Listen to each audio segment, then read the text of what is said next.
เจ้าหน้าที่ปกส.บุกทลายหังสแกมเมอร์ขนาดใหญ่นอกจากเป็นฐานปฏิบัติการเรื่องของการฉ้อโกงแล้วยังเป็นบ่อนมั่วสุมยาเสพติดหลากหลายชนิดนำด้วย Time to share สัมผัสการเดินทางแบบใหม่ไปกับ migula.com สวัสดีท่านผู้ชมกลับมาพบกับรายการ Time to Share สำหรับหัวข้อข่าวที่เราอยากจะนำเสนอในวันนี้ก็คือเกี่ยวข้องกับเรื่องของสแกมเมอร์ซึ่งว่ามื้อนี้มีข่าวสแกมเมอร์ค่อนข้างที่จะหลายนั่นก็คือเจ้าหน้าที่ปกส.บุกทลายหังสแกมเมอร์ขนาดใหญ่นอกจากจะเป็นบ่อนที่ฉ้อโกงนอกเป็นฐานปฏิบัติการแล้วยังเป็นบ่อนที่มั่วสุมยาเสพติดนำด้วยวันที่ 12 สิงหาคม 2026 เจ้าหน้าที่คณะเฉพาะกิจสังกัดกระทรวงป้องกันความสงบหรือว่าปกส.ได้เปิดปฏิบัติการกวาดล้างขบวนการอาชญากรรมทางอินเทอร์เน็ตภายในโรงแรมเอเธนจำนวน 2 อาคารตั้งอยู่บ้านหนองสนคำเมืองสิโคตะบองนครหลวงเวียงจันทร์ปฏิบัติการในครั้งนี้สามารถควบคุมตัวผู้ต้องสงสัยได้ทั้งหมดเป็น74 คนในนั้นเป็นเพศหญิงเพียงแต่1 คนจากการตรวจสอบเบื้องต้นพบว่าผู้ถูกควบคุมประกอบมีสัญชาติจีน71 คนสัญชาติเวียดนาม1 คนเป็นเพศหญิงและก็สัญชาติไต้หวัน2 คนพร้อมกันนั้นเจ้าหน้าที่ยังได้ยึดของกลางจำนวนหลายประกอบโดยคอมพิวเตอร์ตั้งโต๊ะคอมพิวเตอร์โน้ตบุ๊กและโทรศัพท์มือถือจำนวนหลายเครื่องซึ่งคาดว่าอาจจะถูกนำใช้ในการก่อเหตุอาชญากรรมทางออนไลน์นอกจากนี้การค้นยังพบสารเสพติดและวัตถุที่คาดว่าเกี่ยวข้องกับสารเสพติดหลายรายการได้แก่เม็ดสีส้มผงสีขาวผงสีเหลืองลักษณะก็คือเป็นก้อนคล้ายๆคือน้ำแข็งยาสูบไฟฟ้าและพอดที่มีสารเคมีต้องห้ามผลิตภัณฑ์คอลลาเจนและอุปกรณ์ผสมสารตั้งต้นยาเสพติดและอุปกรณ์เสพยาเสพติดและกัญชาอัดแท่งจำนวนหนึ่งหลังจากสิ้นสุดปฏิบัติการเจ้าหน้าที่ได้นำตัวผู้ถูกควบคุมทั้งหมดพร้อมกับของกลางไปดำเนินการสืบสวนสอบสวนตามขั้นตอนของกฎหมายเพื่อขยายผลสืบสวนติดตามหาผู้ร่วมขบวนการและผู้ที่ว่ามีส่วนพัวพันเครือข่ายอาชญากรรมดังกล่าวเพื่อนำมาดำเนินคดีตามระเบียบกฎหมายต่อไปอันนี้ก็คือเรื่องของสแกมเมอร์ที่ว่าเพิ่นเข้าไปบุกจับอยู่2 จุดอยู่โรงแรมเอเธนเขาเฮ็ดแบบครบวงจรนอกจากจะเป็นฐานปฏิบัติการเรื่องของการฉ้อโกงประชาชนแล้วก็ยังมีการมั่วสุมยาเสพติดจำนวนหลากหลายชนิดซึ่งว่านี่เป็นภัยอันตรายบัดนี้มาต่ออีกข่าวหนึ่งก็คือไฟฟ้าลาวในปีนี้ก็คือยอดขายทะลุเป้าหมายแล้วก็เตรียมที่จะเปิดเขื่อนน้ำเงิม3เพื่อที่จะดึงไฟมาเลี้ยงนครหลวงเวียงจันทร์ในท้ายปี 2026 นี่รัฐวิสาหกิจไฟฟ้าลาวหรือว่า EDL ประกาศผลการซื้อขายไฟฟ้าทะลุเป้าหมายเกียมจอคิวเปิดน้ำใส่เขื่อนไฟฟ้าน้ำเงิม3และสายส่งแรงสูงออมนครหลวงเวียงจันทร์ในท้ายปี 2026 นี่เพื่อดึงพลังงานจากภาคเหนือลงสู่ภาคกลางในสายแก้ไขปัญหาเรื่องของไฟตกและก็ยกระดับความมั่นคงทางด้านพลังงานของชาติตามการรายงานของคปล.กองประชุมสรุปการจัดตั้งปฏิบัติเวียกงาน6 เดือนต้นปีและทิศทางแผนการ6 เดือนท้ายปี 2026 ของรัฐวิสาหกิจไฟฟ้าลาวได้ปิดลงอย่างเป็นทางการในวันที่ 11 สิงหาคม 2026 ที่ผ่านมาโดยการเป็นประธานของท่านจันทร์แสวงบุญยงห้องรัฐมนตรีกระทรวงอุตสาหกรรมและการค้าบทรายงานที่พ้นเด่นจากท่านอาคมเดชวงศ์ไสประธานบริหาร EDL ได้เปิดเผยตัวเลขที่น่าชื่นชมโดยเฉพาะการรับซื้อพลังงานจากแหล่งผลิตทั้งหมดที่บรรลุถึง 9,089 กิกะวัตต์โมงหรือว่าเท่ากับ 106.62% ของแผนการและสามารถจำหน่ายพลังงานไฟฟ้าทั้งภายในและส่งออกต่างประเทศได้ถึง 8,246 กิกะวัตต์โมงซึ่งเกินคาดหมายที่ตั้งเอาไว้อันนี้ก็คือเรื่องราวของไฟฟ้าซึ่งว่าแน่นอนละไฟฟ้านี่ก็เป็นความหวังของประเทศเฮาถึงแม้ว่าช่วงนี้จะอยู่ในส่วนของการลงทุนรายได้ส่วนใหญ่จะเป็นของนายทุนต่างประเทศก็ตามแต่ในอนาคตอันใกล้นี้ลาวเฮาก็จะได้เป็นเจ้าของอย่างสมบูรณ์แล้วก็เพิ่นจะมีการเปิดเขื่อนน้ำเงิม3โดยที่จะเอามาเลี้ยงนครหลวงเวียงจันทร์เพราะว่าในปัจจุบันหลายคนอาจจะได้เห็นนำกันและก็อาจจะ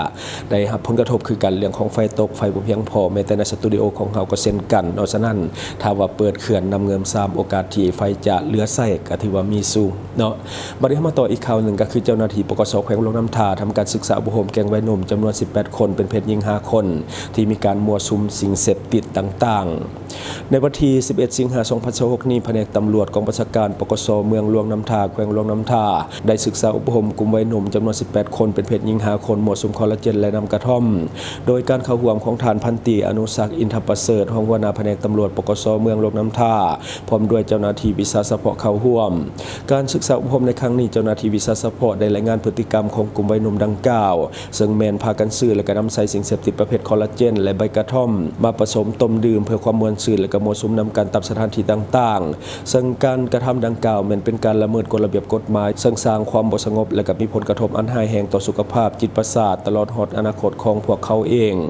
โอกาสนี้ นี้ท่านพันตรีอนุศักดิ์อินทประเสริฐได้เน้นหนักให้กลุ่มวัยรุ่นทั้ง18คนเพศหญิง5คนให้เขาเจ้าตื่นตัวหันมากับเป็นคนดีของสังคมตั้งหน้าศึกษาหำเฮียนและก็ช่วยเหลือครอบครัวพร้อมเดียวกันนั้นยังได้เฮียงห้องให้ผู้ปกครองเอาใจใส่ติดตามดูแลเบิ่งแยงลูกเต้าและก็มีการศึกษาอุปถัมภ์ลูกเต้าของตนเองอย่างใกล้ชิดเพื่อบ่ให้เขาเจ้าหวนคืนไปผัวพันกับสิ่งเสพติดและก็สิ่งผิดกฎหมายตื่มอีกในตอนท้ายเจ้าหน้าที่ได้เฮ็ดบทบันทึกศึกษาอุปถัมภ์เพื่อที่จะให้หยุดเศร้าเรื่องของพฤติกรรมดังกล่าวเพื่อบ่ให้เกิดมีในครั้งต่อไป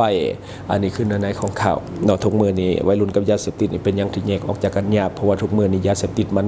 ค่อนข้างที่จะมีราคาถูกลงและก็เข้าถึงได้ง่ายแม้แต่วัยรุ่นหรือว่านักเรียนนักศึกษาบ่มีรายได้ขอเงินจากพ่อแม่ไปวันๆก็สามารถที่จะซื้อยาเสพติดมาเสพได้ส่วนใหญ่จะเป็นการออกเงินกันเนาะแล้วก็โฮมกันไปซื้อยาเสพติดแล้วก็มาเสพส่วนใหญ่ก็จะเป็นน้ำกระท่อมแล้วก็คอลลาเจนเนาะซึ่งว่ามันมีราคาถูกเข้าถึงได้ง่ายบัดนี้เรามาต่ออีกข่าวหนึ่งก็คือเจ้าหน้าที่ปกส.แขวงสะหวรรณเขตทำการส่งตัวสแกมเมอร์ต่างชาติจำนวน72คนคืนไปต่างประเทศ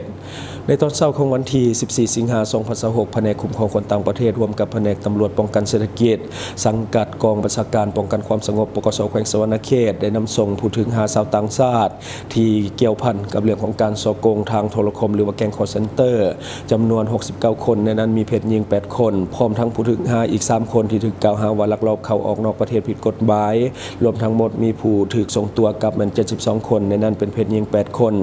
ตามข้อมูลเบื้องต้นผู้ถูกกล่าวหาประกอบมีสัญชาติจีน52คนสัญชาติเวียดนาม8คนเป็นเพศหญิง4คนสัญชาติเมียนมา1คนเป็นเพศหญิงสัญชาติฟิลิปปินส์1คนเป็นเพศหญิงผู้ที่ระบุว่าเป็นสัญชาติแอฟริกาแม่น3คนเป็นเพศหญิง1คนสัญชาติแคเมรูน1คนสัญชาติราวันดาก็คือ2คนและก็สัญชาติเอธิโอเปียแม่น4คน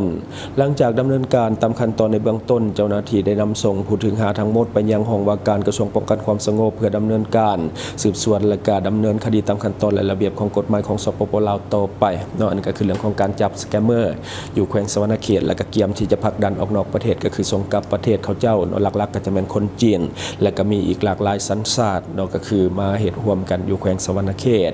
บัดนี้เรามาต่ออีกข่าวหนึ่งก็คือเกี่ยวข้องกับสแกมเมอร์คือกันก็คือมอบผู้ถึงหาที่ว่าเป็นสแกมเมอร์หรือว่าเป็นแอดมินเว็บพนันโดยที่ถูกเจ้าหน้าที่จับตัวอยู่บริษัท ST Vegas 130 คนก็คือส่งให้กับทางการไทยวันที่13สิงหาคม2026ที่ความมิตรภาพลาวไทยแห่งที่1นครหลวงเวียงจันทน์หนองคายคณะเฉพาะกิจกระทรวงป้องกันความสงบได้มอบผู้ถือหาสัญชาติไทยที่ก่ออาชญากรรมทางอินเทอร์เน็ตการพนันออนไลน์ให้เจ้าหน้าที่ทางการของไทยนำไปดำเนินคดีตามกฎหมายจำนวน130คนเป็นเพศหญิง72คนตั้งหน้าเจ้าหน้าที่ฝ่ายลาวเซ็นบทบันทึกมอบโดยฐานพันโทแก่นคำแก่นทวงศ์หัวหน้า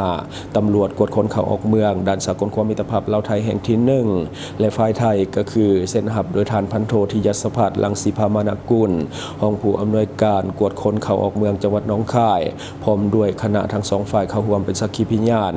ผู้ถึงหาจำนวนดังกล่าวถึงเจ้าหน้าที่เฉพาะกิจกระทรวงป้องกันความสงบร่วมกับกำลังป้องกันเคลื่อนที่กักตัวในระหว่างเข้ากวดคนตึกอาคารของบริษัท ST Vegas จำกัดผู้เดียวตั้งอยู่บ้านดงโพสีเมืองหาดทรายฟองนครหลวงเวียงจันทน์ในวันที่18กรกฎาคมปี2026ที่ผ่านมาการมอบผู้ถึงหาในครั้งนี้เป็นปฏิบัติตามกฎหมายว่าโดยการเข้าออกเมืองและการคุ้มครองคนต่างประเทศของสปป.ลาวและอิงตามสนธิสัญญาระหว่างสปป.ลาวและราชอาณาจักรไทยว่าโดยการโอนผู้ถูกตัดสินลงโทษและการร่วมมือในเรื่องของการปฏิบัติตามคำตัดสินคดีอาญาลงวันที่20มีนาคม2004โอกาสนี้เฮียงห้องมายังทั่วสังคมถ้าหากว่าพบเห็นบุคคลกลุ่มคนและสถานที่ต้องสงสัยที่ว่าเคลื่อนไหวผิดต่อกฎหมายให้รีบฮ้อนแจ้งต่อเจ้าหน้าที่โดยด่วนแจ้งเข้ามาทาง Facebook ของเจ้าหน้าที่ก็ได้กรมตำรวจเศรษฐกิจหรือว่าแจ้งข่าวสายด่วน1533ได้ตลอดเวลาอันนี้ก็คือเนื้อในของข่าวนั่นก็คือนี่น่าจะเป็นรอบที่3สำหรับจับได้ UTS Vegas นั่นก็คือคนไทยลาย300 ไปคนแต่ว่าส่งไปเป็น3สุดเนาะเทื่อนี้น่าจะเป็นเทื่อที่3ที่มีการส่งคนไทย130คนเนาะทั้งหมดก็คือเนื้อในของข่าวบัดนี้ขอฝากเนาะสำหรับท่านใดที่ว่ามีแผนจะเดินทางเข้ามาท่องเที่ยวสปป.ลาวในช่วงนี้ถือว่ากำลังดีเพราะว่าแหล่งท่องเที่ยวกำลังกลับมาคึกคักนักท่องเที่ยวกำลังเข้ามาหลายแต่อย่าลืมเนาะศึกษาข้อมูลก่อนที่จะเข้ามาเพื่อป้องกันเรื่องของมิจฉาชีพที่จะเอาเปรียบท่านหากท่านมีข้อมูลบ่เพียงพอท่านสามารถ ามารถเข้าไปหาข้อมูลทุกอย่างได้ที่เว็บไซต์ migula.com ซึ่งว่าเป็นเว็บไซต์สนองข้อมูลการท่องเที่ยวลาวแบบฟรี